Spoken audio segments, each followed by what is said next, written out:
ત્યાં ભિક્ષા માંગનારા નટ બનીને ઉત્તમ નૃત્ય કરવા લાગ્યા. એ સમયે મેનાએ સોનાની થાળીમાં રાખેલા ઘણા બધા બહુ સુંદર રત્ન લઈને એમને પ્રસન્નતાપૂર્વક આપવા લાગ્યા. એમનું એ ઐશ્વર્ય જોઈને ભગવાન શંકર મનમાં ને મનમાં બહુ પ્રસન્ન થયા, પરંતુ એમણે એ રત્નોનો સ્વીકાર ન કર્યો. એ ભિક્ષામાં એમની પુત્રી શિવાને જ માંગવા લાગ્યા અને પુનઃ કૌતુક સુંદર નૃત્ય એને ગાન કરવા તૈયાર થયા. મેનાએ ભિક્ષુક નટની વાત સાંભળીને અત્યંત ક્રોધે ભરાયા અને ધમકાવવા લાગ્યા. એમના મનમાં એમને બહાર કાઢી મૂકવાની ઈચ્છા થઈ. એ દરમિયાન વશમાં જ ગિરિરાજ હિમવાન ગંગા સ્નાન કરીને પરત આવી ગયા.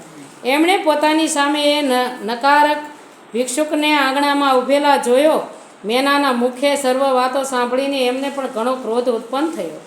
એમણે પોતાના સેવકોને આજ્ઞા કરી કે આ નટને બહાર કાઢી મૂકો. એ મુનિશ્રેષ્ઠ તે નટરાજ વિશાળ કાય અગ્નિની જેમ પોતાના ઉત્તમ તેજથી પ્રજ્વલિત થઈ રહ્યા હતા. એમને અડકવું એ પણ કઠણ હતું, એટલા માટે કોઈ પણ એમને બહાર કાઢી શકતું નહીં. એ તાત પછી તો વિવિધ પ્રકારની લીલાઓમાં વિશારદ એ ભિક્ષુક શિરોમણીએ શૈલરાજને પોતાનો અનંત પ્રભાવ બતાવવાનો આરંભ કર્યો. હિમવાને જોયું કે ભિક્ષુકે આ તત્કાળ જ ભગવાન વિષ્ણુનું રૂપ ધારણ કરી લીધું છે.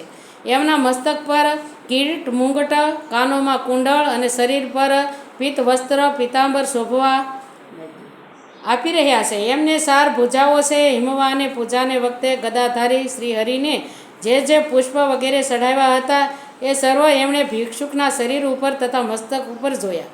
ત્યાર પછી ગિરિરાજે એ ભિક્ષુક શિરોમણીને જગત દ્રષ્ટાંત ચતુર્મુખી બ્રહ્માના રૂપે જોયા. એમના શરીરનો વર્ણ લાલ હતો અને એ વૈદિક સૂક્તનો પાઠ કરી રહ્યા હતા.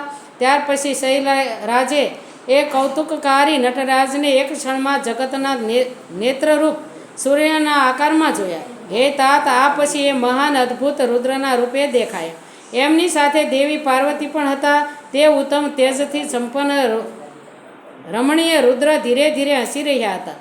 પછી તે કેવળ તેજોમય રૂપે જ દ્રષ્ટિગોચર થયા. એને કાંઈક ખબર તો પડવી જોઈએ ને કે આ કોણ છે. એમનું એ સ્વરૂપ નિરાકર, નિરંજન, ઉપાધિ શૂન્ય, નિરીહ અને અત્યંત અદ્ભુત હતું. આ રીતે હિમવાને એમના અનેક રૂપ જોયા. આથી એમને બહુ વિસ્મય થયો અને તરત જ પરમાનંદમાં નિમગ્ન થઈ ગયા. ત્યાર પછી સુંદર લીલા કરનાર એ ભિક્ષુક શિરોમણીએ હિમવાન અને મેના પાસે દુર્ગાને ભિક્ષા રૂપે માંગી.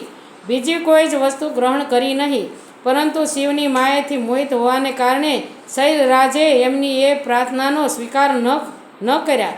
પછી ભિક્ષુકોએ કોઈ વસ્તુ ન લીધી અને તે ત્યાંથી અંતર્ધ્યાન થઈ ગયા. ત્યારે મેના અને શૈલરાજને ઉત્તમ જ્ઞાન થયું અને તે વિચારવા લાગ્યા, આ ભગવાન શિવ અમને પોતાની માયાથી છેતરીને પોતાને સ્થાને જતા રહ્યા છે. આવું વિચારીને એ બંને ભગવાન શિવમાં પરાભક્તિ થઈ, જે મહાન મોક્ષની પ્રાપ્તિ કરાવનાર હતી, દિવ્ય તથા સંપૂર્ણ આનંદ પ્રદાન કરવાવાળી છે. હવે દેવતાઓનો અનુરોધથી વૈષ્ણવ બ્રાહ્મણ વેશમાં શિવજીનું હિમવાને ઘેર જવું અને શિવની નિંદા કરીને પાર્વતીને લગ્ન એમની સાથે ન કરવાનું કહેવું.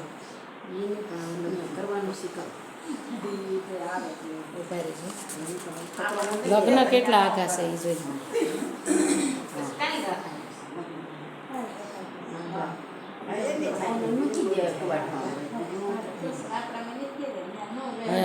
હજી વાર લાગશે. હા, હજી લગભગ કાલ ઈ ભાગ આવશે. કાલ લગ્ન વિધિ આવે છે, તો આજે હવે વિસર્જન કરશું. બોલીએ શ્રી કામનાથ મહાદેવની જય. સદગુરુ ભગવાન કી જય. શ્રી રામચંદ્ર ભગવાન કી જય. કૃષ્ણ કનૈયા કી જય.